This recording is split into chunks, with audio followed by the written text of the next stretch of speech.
গুৱাহাটী বিশ্ববিদ্যালয়ত মই উপাচাৰ্য ডাঙৰীয়াক এটাই পৰামৰ্শ দিছোঁ যে ইলেকশ্যন লৈ কলেজৰ হোষ্টেলবিলাক কলেজত হোৱা বা ইউনিভাৰ্চিটিত হোৱা গণ্ডগোলবোৰ আমাৰ কাৰণে এক প্ৰকাৰ এটা ক'ব গ'লে দুৰ্নাম কঢ়িয়াই আনে বিশেষকৈ হোষ্টেলসমূহত দেউতাক মাকে ল'ৰা ছোৱালীক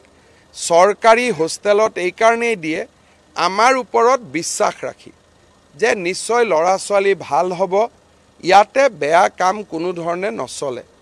ডিব্ৰুগড় বিশ্ববিদ্যালয়ত আমি যেটো শৃংখলতা বিহীনতাৰ কাৰণে কিমান ঘটনা হ'ব পাৰে তাক আমি দেখা পাইছোঁ বিশ্ববিদ্যালয়সমূহত এটা ডাঙৰ সমস্যা হ'ল যে বিশ্ববিদ্যালয় পাছ কৰি অহা ছাত্ৰ ছাত্ৰীৰ ৰাতি আগমন একেবাৰে মানি ল'ব নোৱাৰা কথা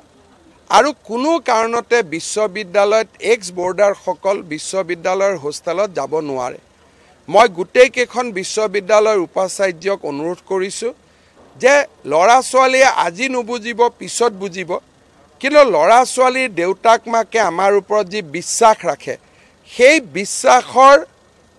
মাইলৰ খুঁটাত উত্তীৰ্ণ হোৱাটো আমাৰ দায়িত্ব অলপ ঘেৰাও হওক কোনো আপত্তি নাই ধৰ্ণা হওক শ্লোগান হওক কোনো আপত্তি নাই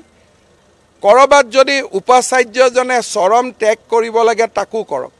কিন্তু দেউতাক মাকে আমাৰ ওপৰত যি বিশ্বাস কৰি ল'ৰা ছোৱালীক হোষ্টেলত পঠিয়াইছে তাৰ লগত কম্প্ৰমাইজ হ'ব নালাগে হোষ্টেলত পঢ়াৰ পৰিৱেশ থাকিব লাগে আৰু হোষ্টেলত এক্স বৰ্ডাৰসকল অনুষ্ঠান নহ'লে সঘনাই যোৱা অহা কৰা হোষ্টেলত বহি মেছত ভাত খোৱা আৰু বিভিন্ন ধৰণে আড্ডা পাতা এই কথাবোৰ বন্ধ হ'ব লাগে